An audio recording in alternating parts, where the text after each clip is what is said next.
I'm Paul Seacalla. The high school playoffs continue, and in boys volleyball tonight, Cienega hosted ALA Queen Creek in the 5A playoffs, but the Bobcats' hopes of making it to the state semifinals would fall just short as they were swept 3-0. Cienega finished with 25 wins this season and just 7 losses. The South Point boys volleyball team was hoping to punch its ticket to the 4A state semifinals, but it wasn't meant to be. The Lancers' fall to Arizona College Prep finals was 3-1. And in the 3A state semifinals, Empire was hoping to take down Yuma Catholic in softball, and this is the end of the game and the victory as the Empire strikes back. The girls from Vail win 9-1. Empire High School represented. Now Empire will take on Sabino in the state title game. It'll end up being this Tuesday, and it's going to be here in Tucson at Hillenbrand Stadium. Sabino beat Thatcher 9-3 to also advance.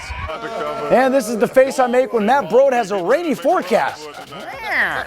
Game 4 of the NBA playoff series between Phoenix and Denver. Former U of A standout Aaron Gordon would score on the alley-oop to make it 106-83. The assist was from Nikola Jokic, who had a triple-double. The Suns ended up falling 118-102. Thought you knew. Hey, the University of Arizona softball program has made it to 35 consecutive NCAA tournaments, but that streak could come to an end if the Wildcats don't make a run in the Pac-12 tournament. It is the first ever conference tourney in softball, and Coach Caitlin Lowe and the Wildcats are hosting it at Hillenbrand Stadium. The Wildcats will take on ASU on Wednesday, and the winner of that matchup will go up against #1 seed UCLA in the round of 8. But no looking ahead for the U of A. It all starts against Arizona State with the first pitch set for 6 p.m. on Wednesday evening. The Wildcats head into the game against its rival with 28 wins and 24 losses. 18 of those setbacks have been versus universities in the ultra-competitive Pac-12. Despite the amount of losses, Arizona still has a chance to make it to the postseason with a solid showing. And Arnold Ridge grad Ali Skaggs tells me the Wildcats are pumped up to see Tucson host the first ever Pac-12 tourney. But hey, it is must win. What urgency does the team feel knowing that you might be on the bubble when it comes to the postseason? Yeah, I mean, I think it's similar to last year's situation. Our team, we were fighting every single game for postseason, and I think that we're in the same situation now. Our team is so talented, and we know we're an inch away from making posts. So I think taking advantage of every single moment that we get this weekend is huge.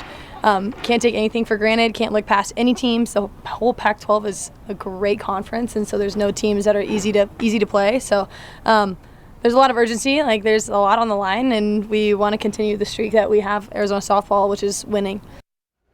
And that means winning in the Pac-12 tournament. It'll be a thrill for ASU outfielder and former South Point standout Yanira Acuna to play in her hometown as well. Also, she was one of 14 players recently drafted by Athletes Unlimited. The teams rotate rosters, and some other Tucson connections in the league include former Wildcats Taylor McQuillan and Alyssa Denham, and former Sabino star Kelsey Harshman, who also coaches at Sabino. Congrats to them. That's it for now. I'm Paul Seacalla. For News 4 Tucson Sports, let's go ahead and send it right over to Matt Broad with the last look at your weather. Could this be our last daytime high in the 70s till maybe November? It's possible, right? Breezy conditions, that's well below average. 85, recovering nicely on Thursday, much less in the way of wind. 91 Friday, mid-90s Saturday, Mother's Day and beyond.